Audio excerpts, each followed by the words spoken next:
We grow, we die. Sorry, I'm late.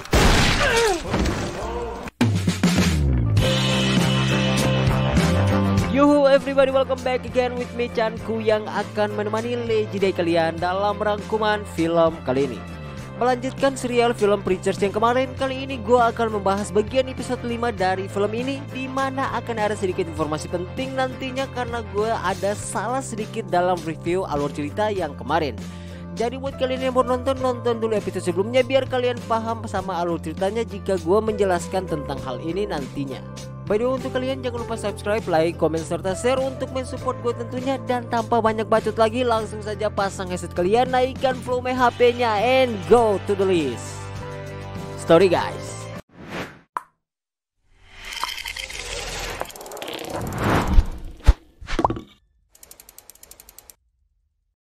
Film diawali dengan tempat yang bernama Redwater, dan sedikit koreksi kesalahan, film ini punya dua waktu, yaitu di masa sekarang dan di masa 1930. Nah, untuk tempat Redwater merupakan tempat jadul di tahun 1930, serta tentunya di tahun itu kehidupan manusia masih bebas, yang mana terlihat baku hantam secara bebas di tempat umum serta seks bebas yang dilakukan di dalam bar tersebut. Lanjut ketika si bapak koboi tiba di kota Redwater dengan tujuan membeli obat untuk anaknya yang sedang sakit. Dan ketika ia masuk di apotik Kimia Farma, obat yang ia cari stoknya sudah habis dan besok baru stoknya masuk lagi. Dimana karena harus menunggu besok, beliau memutuskan untuk menginap, namun semua penginapan di tempat tersebut sudah penuh. Dan jika kalian masih ingat, di tempat Redwater ini terdapat pembantaian massal warga Indian, di mana faktanya kulit kepala suku Indian sangat berharga sehingga mereka dibantai dan diambil bagian kulit kepala mereka untuk dijual. This ain't Indian, it's Mexican. Indian scalps ain't near so greasy. Mexicans half price. Hey, take it to the back. Lalu karena beliau tak mendapatkan kamar, ia pun memutuskan untuk beristirahat di sebuah bar, yang mana ia melihat seorang anak kecil ditahan dan mereka memperkosa ibu si anak itu, serta mereka menyuruh anak itu untuk melihat ibunya diperkosa di depan matanya sendiri. Dan singkat saja, ketika keesokan harinya saat mendapatkan obat yang dicari, pria koboi itu pun langsung balik ke rumahnya, yang mana ia berpapasan dengan anak kecil yang pernah menawarkan ia untuk nginap dan kan 2 hari yang lalu.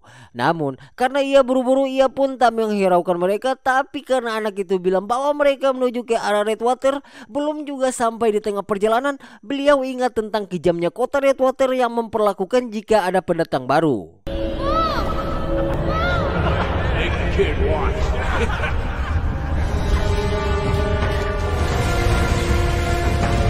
Nah, karena mengingat hal itu, ia pun balik, di mana ia bermaksud untuk menyelamatkan keluarga yang baik kepada dirinya. Untuk kemudian saat masuk tanpa banyak bacot, ia pun langsung menghantam salah satu pria yang menghalanginya.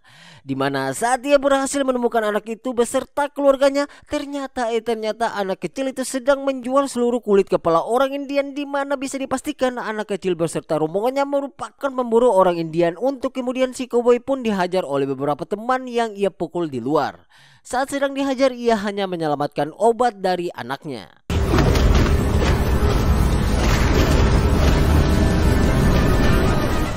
Kemudian setelah ia selesai dihajar, saat ia ingin pergi, seorang pria menyusulnya, di mana pria tersebut menembak kudanya.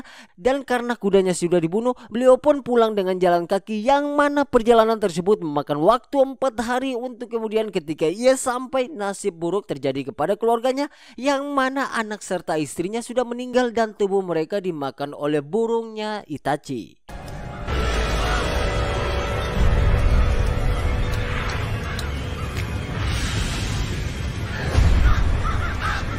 Lalu ia yang melihat anaknya dan istrinya yang sudah mati karena kepergiannya terlalu lama, ia pun mengambil semua senjatanya dan memutuskan untuk kembali ke kota Redwater. Dan inilah dia film Preachers season 1 episode 5 guys. Who's back there? Come on out now.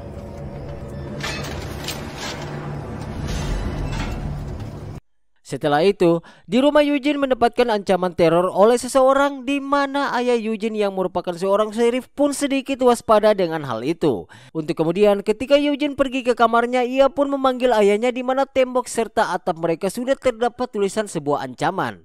Dan ternyata itu berasal dari keluarga Tracy karena Eugene pergi menemui Tracy. Padahal ayah Eugene sempat mengingatkan Eugene untuk tidak bertemu dengan Tracy, jika tidak keluarga Tracy akan membunuh mereka semua. Nah, untuk masalah Tracy sama Eugene tentunya akan dijelaskan nantinya. You went to Tracy's, didn't you? Sorry.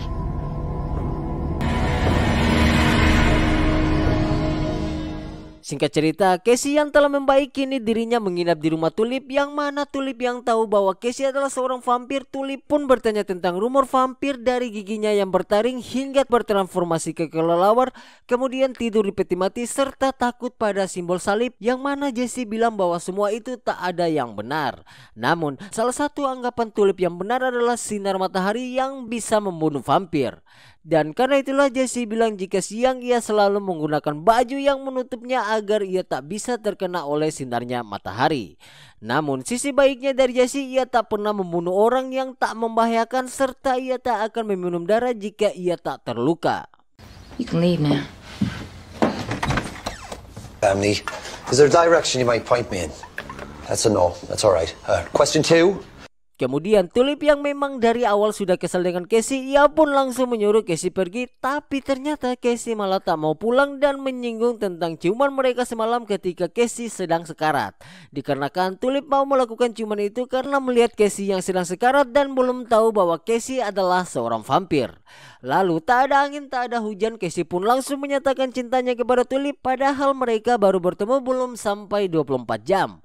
Sehingga Tulip pun bilang bahwa ia sudah punya pacar. Untuk kemudian Casey pun kepo tentang pacar si Tulip, dan hal itu membuat si Tulip makin bosan sehingga pembahasan tersebut terus terkait-mengkait dan akhirnya mereka pun membahas Carlos. Yang mana Tulip pun cerita bahwa ia mau pergi untuk mencari Carlos karena Carlos telah merusak semuanya, serta Tulip yang sudah melacak Carlos dari 2 tahun lalu, kini dirinya berhasil menemukan lokasi Carlos dan memutuskan untuk membunuh pria tersebut. Mendengar hal itu, Casey pun berkata, Do not wind me up, asshole. No, I'm not taking the piss. This fella, this Carlos, he took everything you ever had. He betrayed you. Dan secara bersamaan di sisi lain, Jesse yang telah berhasil membuat Odin taat kepada Tuhan di episode kemarin, tentu hal itu berdampak baik, yang mana semua orang kini mengakui bahwa Jesse adalah orang yang hebat karena bisa membuat Odin yang kejam menjadi luluh.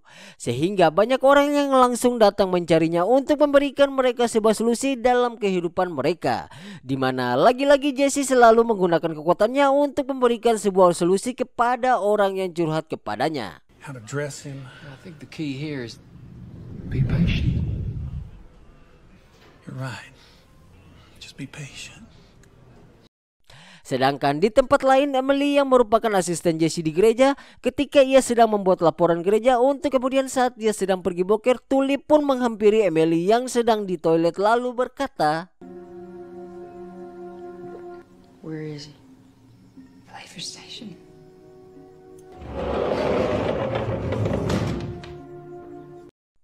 Nah, setelah mendapatkan jawaban tersebut, Tulip pun langsung menghampiri Jesse sesuai keterangan dari Emily.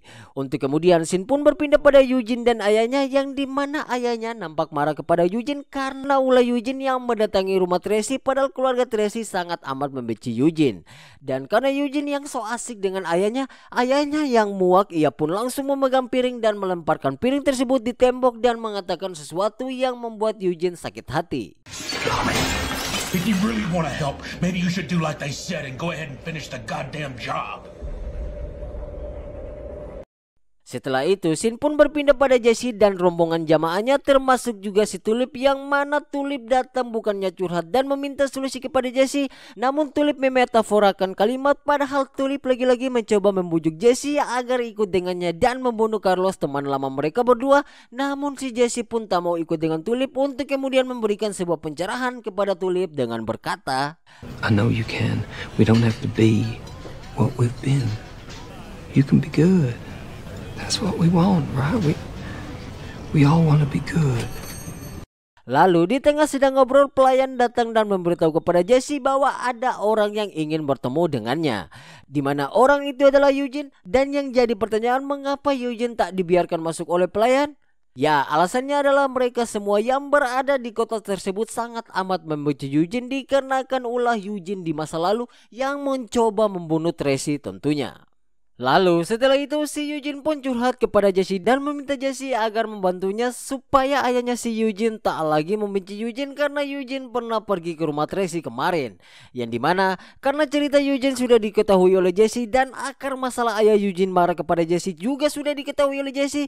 Jesse pun bersedia untuk membantu Eugene untuk kemudian scene pun berpindah di rumah Tracy, yang mana ketika ibu Tracy melihat Jesse, tentu ibu Tracy pun sangat senang dan langsung menjuru Jesse agar masuk ke rumahnya.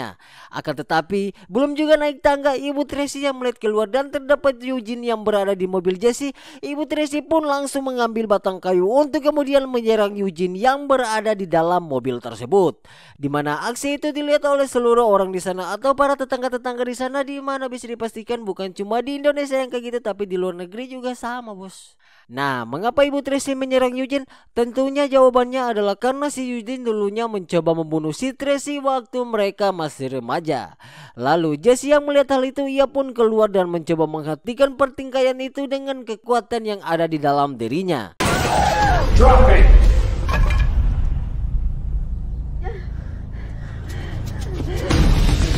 Dan karena ibu Tracy masih mencoba menyerang kembali si Eugene, Jesse pun menggunakan kekuatannya lagi agar ibu Tracy menjauhi mobilnya untuk kemudian ia memanggil Eugene, dan Eugene serta ibu Tracy dibuat saling berhadapan oleh Jesse, dan lagi-lagi Jesse pun menggunakan kekuatannya agar mereka berdua kembali akur tentunya. Step away from the car.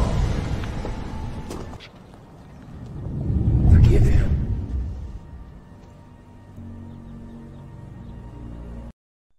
Nah, tentu dengan memeluk Eugene dan disaksikan oleh para tetangga, pastinya orang-orang beranggapan bahwa ibu Tracy telah memaafkan Eugene.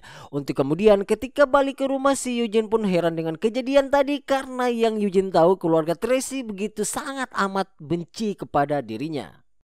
Singkat cerita, setelah mendapatkan pukulan batin dari kekuatan Jesse, kini Odin pribadinya berubah 360 derajat, di mana wataknya yang dulunya adalah seorang yang kasar serta kejam dalam hal apapun, kini dirinya mulai mengakui kesalahannya kepada Pak Wali Kota yang pernah mengajaknya untuk bekerja sama, di mana di sini ia berniat untuk membantu menyuplai dana agar kemajuan kota mereka.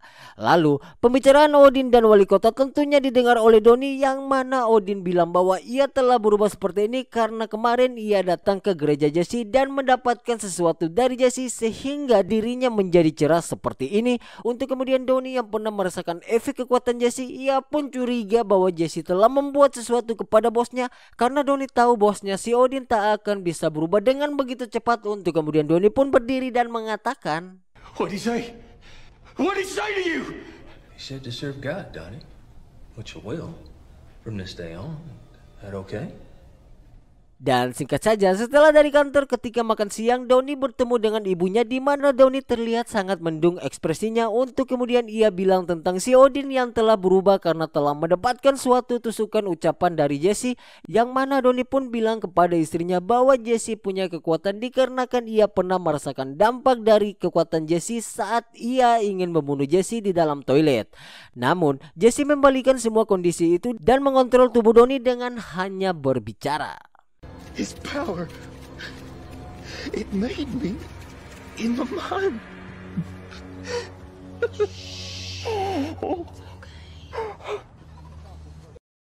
Singkat cerita, malam pun tiba. Tulip yang sudah pasrah dengan Jesse, ia pun memutuskan untuk pergi sendiri ke tempat Carlos tanpa harus melibatkan si Jesse.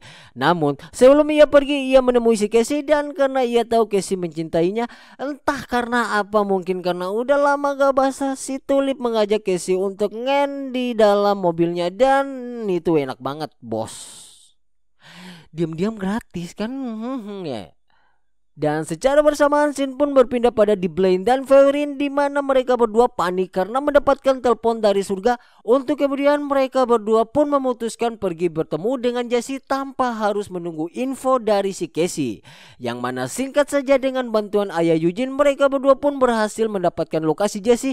Lalu mereka pun langsung duduk dan berbincang dengan Jesse tentang kekuatan yang ada di dalam tubuh Jesse. Namun karena Jesse belum pernah melihat mereka sebelumnya, Jesse pun menanyakan asal mereka, yang mana mereka berdua berasal dari surga dan dikirim ke bumi untuk mengambil aset dari surga yang sedang berada di dalam tubuh Jesse, dan akan mereka kembalikan ke tempat asalnya, yaitu di dalam sebuah kaleng.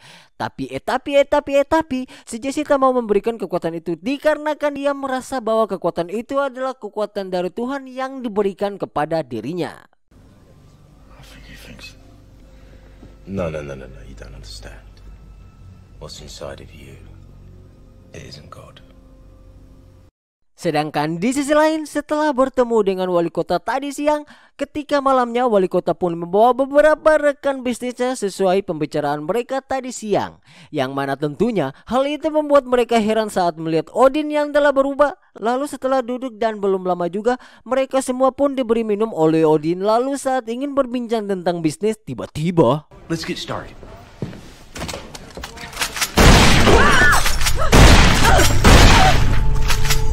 Nah, Odin pun membunuh mereka semua, entah karena apa nggak paham juga gue. Namun Odin bilang kepada wali kota bahwa kita tumbuh atau mati.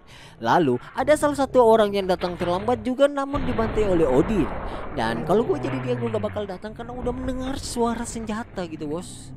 Dan itulah dia akhir dari film Preachers episode 5.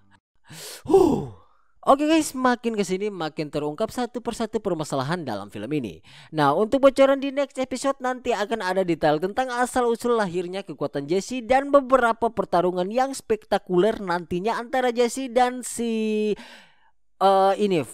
Fiorin sama si Diblen melawan ada salah satu anggota yang sama seperti mereka berdua tentunya, yang bisa cloningan gitu. So segitu dulu, sekian dari gocanku. Mohon untuk undur diri. Jika ada kata atau bagian scene yang terlewatkan mohon dimaafkan. Dan jangan lupa support gue dengan subscribe, like, komen serta share juga tentunya. Sampai jumpa lagi di next video, and I love you guys. Dan ayam udah berbunyi karena ini udah jam 1 guys. See you next time. I love you guys.